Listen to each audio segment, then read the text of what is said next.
الحمد لله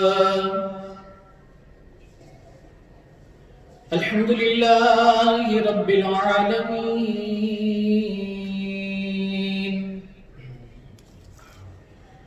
والصلاة والسلام على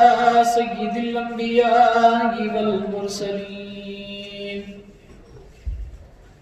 أما بعد، فأعوذ بالله من الشيطان الرجيم. بسم الله الرحمن الرحيم.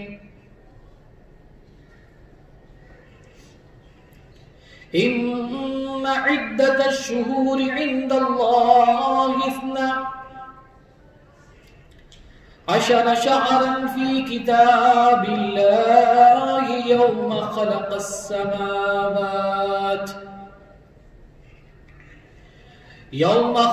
السماوات والأرض منها 4 حرم.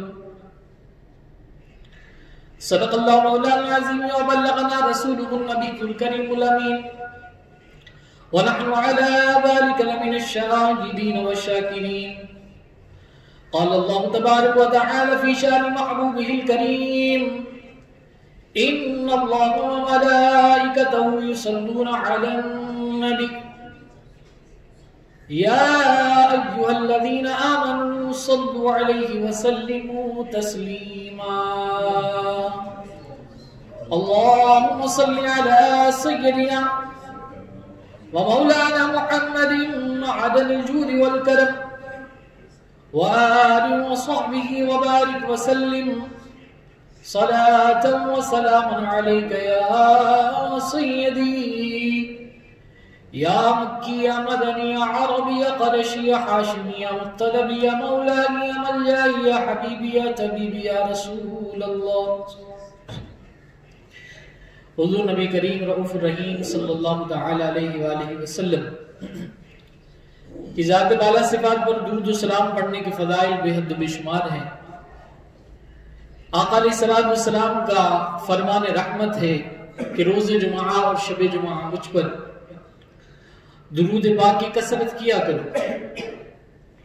کیونکہ یہ یوم مشہود ہے. اس روز فرشتے حاضر ہوتے ہیں اور تمہارا درود پاک میرے دربار میں پیش کرتے ہیں اور اسے میں خود سنتا ہوں. صلو علی الحبیب اللہم صلی علی سیدنا ومولانا محمد طب القلوب ودوائها وعافیت الابدان وشفائها ونور الابصار ودیائها وعلى آلہ وصحبہ وبارک وسلم وصلو علیہ. بے شک اللہ تبارک و تعالی کے نزدیک مہینوں کی گنتی اللہ کی کتاب یعنی نوشتہ قدرت میں 12 مہینے لکھی ہے. جس دن سے اس نے آسمانوں اور زمین کے نظام کو پیدا فرمایا تو ان میں سے 4 مہینے ان کو ممتاز کیا، خصوصیت عطا فرمائی، اور ان کو اللہ تبارک و تعالی نے حرمت والے مہینے کہا. وہ 4 مہینے مختلف روایتوں کے اندر ان مہینوں کے تذکرے، ان کے نام کا ذکر آتا ہے. چنانچہ رجب، ذی قعدہ، ذی الحجہ اور محرم الحرام، ان 4 مہینوں کے متعلق فرمایا گیا کہ یہ حرمت والے مہینے ہیں. اور حرمت والے مہینوں کو آگے پیچھے ہٹا دینا محض کفر میں زیادتی ہے، اور اس سے وہ کافر لوگ بہکائے جاتے ہیں کہ جو اسے 1 سال حلال گردانتے ہیں اور دوسرے سال اسے حرام ٹھہرا لیتے ہیں تاکہ ان مہینوں کا شمار پورا کر دیں جنہیں اللہ تبارک و تعالی نے حرمت بخشی ہے، اور اس مہینے کو حلال بھی کر دیں جسے اللہ تبارک و تعالی نے حرام فرمایا. ان کے لیے ان کے برے اعمال خوشنما بنا دیے گئے ہیں، اور اللہ پاک کافروں کے گروہ کے لیے یہ واضح فرمان قرآن مجید میں ارشاد ہے کہ ان عدت الشہور عند اللہ 12 شہرا فی کتاب اللہ۔ ایک اور مقام پر اللہ تبارک و تعالیٰ کے سورہ توبہ میں ارشاد ہوتا ہے انما النسیء زیادۃ فی الکفر یدل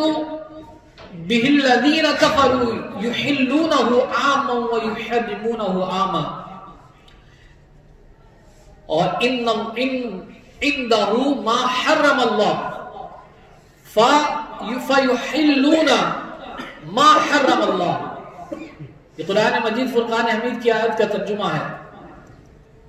کہ وہ ایک سال کے اندر ان مبارک مہینوں کو کہ جن کے اندر قتل اور جنگ و جدال کو منع کیا گیا تھا اس کو حرام اپنے اوپر کر لیتے، اور ایک سال کے اندر اس کو اپنے لیے حلال کر لیتے تھے، یعنی کہ ان مہینوں کے اندر قتال کو اپنے اوپر حلال کر لیتے تھے۔ تو ان کفار کا ذکر اللہ تبارک و تعالیٰ نے اس آیت کریمہ کے اندر ذکر کیا اور ان کی مذمت کی ہے، اور کہا کہ یہ ٹھیک نہیں ہے کہ جو اللہ تبارک و تعالیٰ کے حرمت والے مہینے ہیں ایک سال اس حرمت کو اپنے اوپر لازم کر لو اور اگلے سال اس کی حرمت کو ختم کر کے حلت کر لو۔ کہا نہیں، قیامت تک کے لیے جو اللہ تبارک و تعالیٰ نے جن مہینوں کو حرمت والا کہا ہے اس کی حرمت کا قیام قیامت تک کے لیے ہے، اور اللہ تبارک و تعالیٰ نے ان مہینوں کے اکرام کرنے کی طرف تعلیم فرمایا، اور کہا گیا کہ خاص طور پر ان مہینوں کا اکرام کرو۔ احادیث طیبہ کے اندر حضرت ابو بکرہ رضی اللہ تعالیٰ عنہ سے روایت ہے کہ حضور نبی اکرم صلی اللہ تعالیٰ علیہ وآلہ وسلم نے فرمایا کہ زمانہ پلٹ کر اسی حالت پر آ گیا ہے کہ جس پر اس دن تھا کہ جب اللہ تبارک و تعالیٰ نے آسمانوں اور زمین کی تخلیق فرمائی تھی۔ سال 12 مہینے کا ہے، ان میں سے 4 مہینے حرمت والے ہیں اور 3 مہینے ذوالقعدہ، ذوالحجہ اور محرم الحرام تو مسلسل ہیں، اور چوتھا مہینہ جو رجب ہے وہ اس سے ہٹ کر ہے۔ حضرت عثمان بن حکیم انصاری بیان کرتے ہیں کہ میں نے رجب کے مہینے میں ہی حضرت سعید بن جبیر سے ماہ رجب کے روزوں کے بارے میں پوچھا، تو انہوں نے کہا کہ میں نے حضرت ابن عباس کو یہ بیان کرتے سنا ہے کہ رسول اللہ صلی اللہ تعالی علیہ وآلہ وسلم جب روزے رکھتے تو ہم یہ کہتے کہ اب آپ روزے نہیں چھوڑیں گے، اور جب آپ صلی اللہ تعالی علیہ وسلم روزے چھوڑ دیتے تو ہم یہ کہتے کہ اب آپ روزے نہیں رکھیں گے۔ امام مسلم نے اور امام احمد نے اس روایت کو نقل کیا۔ حضرت ابو ہریرہ رضی اللہ تعالی عنہ سے مروی ہے کہ رسول اللہ صلی اللہ تعالی علیہ وآلہ وسلم رمضان المبارک کے علاوہ کسی ماہ کے روزے پورے نہیں رکھتے تھے سوائے ماہ رجب المرجب اور شعبان کے، اور اس ماہ کے اندر آپ صلی اللہ تعالی علیہ وآلہ وسلم کی عبادت کی طرف خود کا راغب ہونا ہماری رغبت دلانے کی طرف تعلیم ہے، کیونکہ حضور جانتے تھے کہ میری یہ امت میری یہ تعلیمات کو قیامت تک عمل کے لیے پڑھے گی، میرے قول فعل اور اقوال سب پر عمل کرنے کی طرف ان کو رغبت ملے گی۔ تو آپ صلی اللہ تعالی علیہ وآلہ وسلم نے امت پر بوجھ بھی نہ ڈالا کہ اتنی سختی کی ہو کہ آپ نے اگر روزے رکھے ہیں تو روزے رکھتے ہی چلے گئے، ایسا نہیں ہے۔ مخصوص مہینوں کے اندر آپ کا عبادت کی طرف ہم حقہ راغب ہونا یہ ہمارے لیے تعلیم ہے، اور اس رغبت کی وجہ بھی ان مہینوں کی فضیلت کی وجہ سے ہے، تاکہ امت کو پتہ چلے کہ یہ جو خاص مہینے ہیں ان کو یہ ضائع نہ کر دیں، اس کی فضیلت کو حاصل کرنے کی طرف راغب ہوں اور اللہ تبارک و تعالیٰ کی عبادت کی طرف کمر بستہ ہو جائے۔ اگر عام مہینوں کے اندر روزے نہیں رکھتے تھے تو خاص رجب المرجب کے اندر روزے کی طرف آ جائے، اور یہ تیاری ہے، رجب سے تیاری شروع ہوتی ہے، اور انسان اس کی ابتدا جو ہے رجب المرجب کی لقاء اللہ کے لیے اولیاء اللہ جب اپنے مریدین کو تیار کیا کرتے تھے تو اس کی ابتدا جو ہے وہ رجب المرجب سے کیا کرتے تھے۔ یعنی لقاء اللہ سے مراد یہ ہے کہ رب کی معرفت کے لیے، رب کے قرب خاص کے لیے کسی شخص کو، کسی مسلمان کو تیار کرنا، اور اس تیاری کی جو مراحل کی ابتدا ہوا کرتی تھی وہ ان مبارک مہینوں سے ہوا کرتی تھی، رجب المرجب کے مہینے سے۔ نفس کشی کی طرف لے جانے والے جو اعمال ہیں وہ تعلیم کیے جاتے تھے، اور نفس کشی جو ہے اس کے لیے سب سے بہترین عمل جو بزرگان دین رحمہم اللہ نے تعلیم کیا ہے، عمل کیا ہے، وہ ہے روزہ۔ خود بھی وہ اس پر عمل کیا کرتے تھے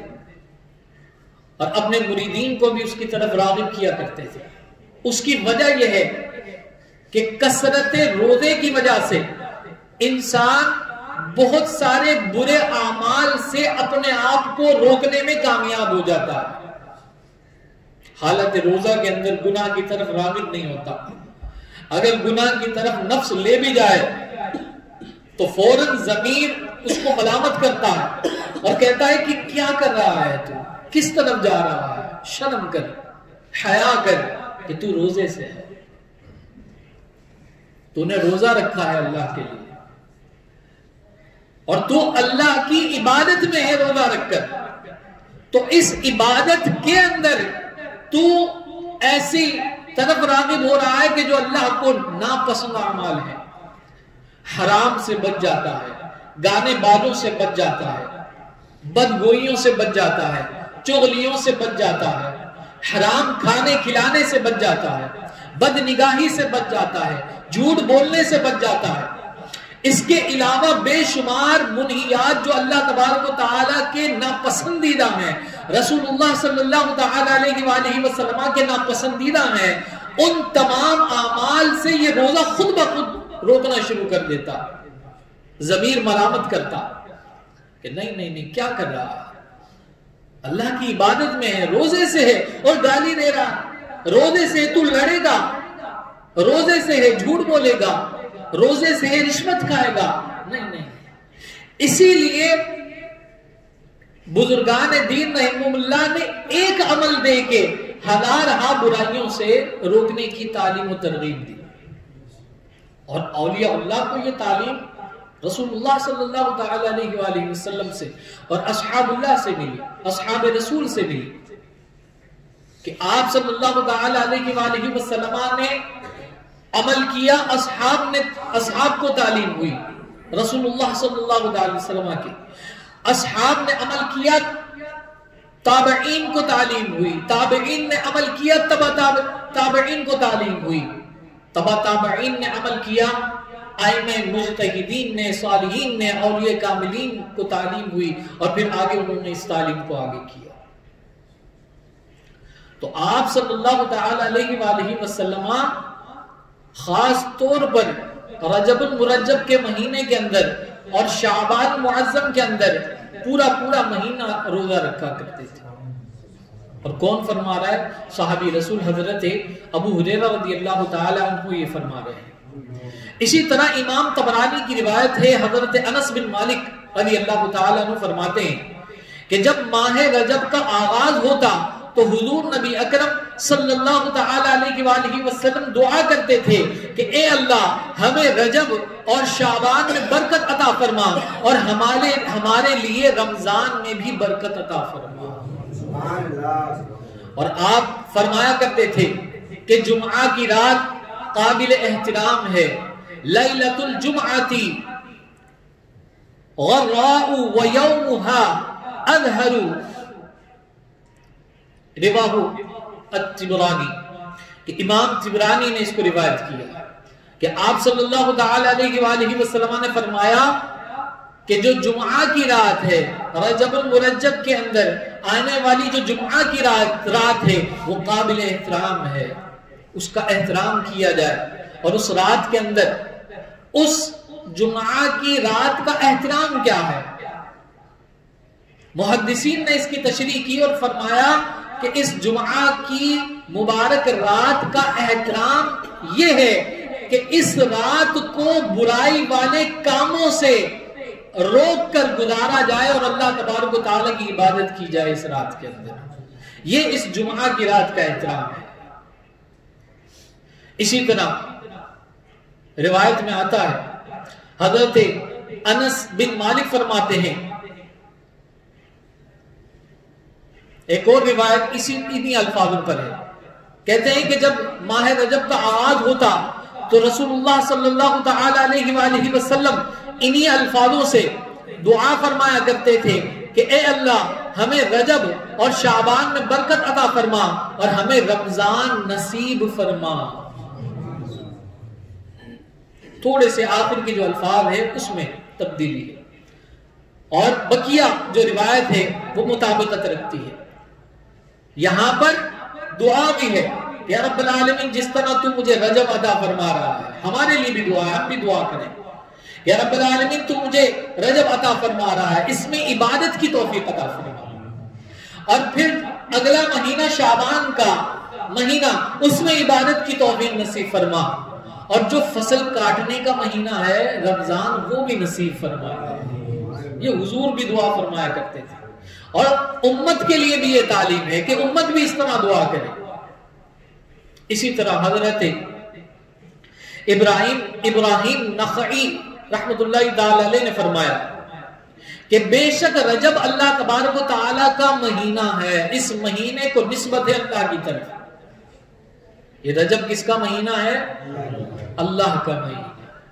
اور روایتوں میں آتا ہے شعبان جو ہے اس مہینے کو نسبت ہے رسول اللہ صلی اللہ علیہ وسلم کے مہینے کی طرف، کہ شعبان حضور فرماتے ہیں کہ میرا مہینہ ہے، اور رمضان المبارک کے مہینے کو نسبت ہے امت کی طرف، اور کہا کہ رمضان میری امت کا مہینہ ہے۔ تو اب ابتدا کرنی ہے اللہ کے مہینے سے اپنے اعمال کی، بنیاد یہیں سے رکھنی ہے، یہیں سے ابتدا کرنی ہے، اللہ کے مہینے سے ابتدا کرنی ہے، اور یہ عمل کرنا ہے کہ یا رب العالمین یہ جو مبارک مہینہ ہے اس مبارک مہینے کے اندر ہمیں اخلاص کے ساتھ عبادت کی توفیق عطا فرما، اس مہینے کے دن اور رات کو ضائع ہونے سے ہمیں بچا لے، اس مہینے کے اندر برے اعمال سے ہمیں بچنے کی توفیق عطا فرما۔ اور خود آپ صلی اللہ تعالی علیہ وآلہ وسلم اس مبارک مہینے کے اندر کثرت سے عبادت کیا کرتے تھے۔ اسی طرح امام ابراہیم نخعی رحمت اللہ تعالی علیہ نے فرمایا کہ اسی ماہ میں اللہ تبارک و تعالی نے حضرت نوح علیہ السلام کو کشتی میں سوار کیا، پھر حضرت نوح علیہ السلام نے اسی مہینے میں روزہ رکھا تھا، اور آپ نے اپنے ساتھیوں کو بھی روزہ رکھنے کا حکم دیا۔ اللہ تبارک و تعالی نے آپ کو ساتھیوں سمیت طوفان سے محفوظ رکھا اور زمین کو شرک اور دشمنان دین سے پاک کر دیا۔ یہ بھی اس مبارک مہینے کی برکت اور اس مہینے کی تعظیم اور اکرام اور اس مہینے کے اندر روزہ رکھنے کی برکت سے یہ انعام نوح علیہ السلام اور آپ کے ساتھیوں کو اللہ نے عطا کیا۔ اسی طرح حضور سیدی شیخ عبد القادر جیلانی قدس اللہ ربانی نے فرمایا حضرت ذوالنون مصری رحمت اللہ تعالی نے فرماتے ہیں کہ رجب آفات کے ترک کا مہینہ ہے. اس مہینے کے اندر آفات اور بلیات کو ترک کر دیا جاتا ہے، اور شعبان عبادات کے استعمال کا اور رمضان کرامات کے انتظار کا مہینہ ہے، اکرام کا مہینہ ہے، رحمت کا مہینہ ہے، برکت کا مہینہ ہے. تو جس نے آفات کو ترک نہ کیا اور عبادات سے تعلق نہ جوڑا اور کرامات کا انتظار نہ کیا، وہ اہل باطل سے ہے.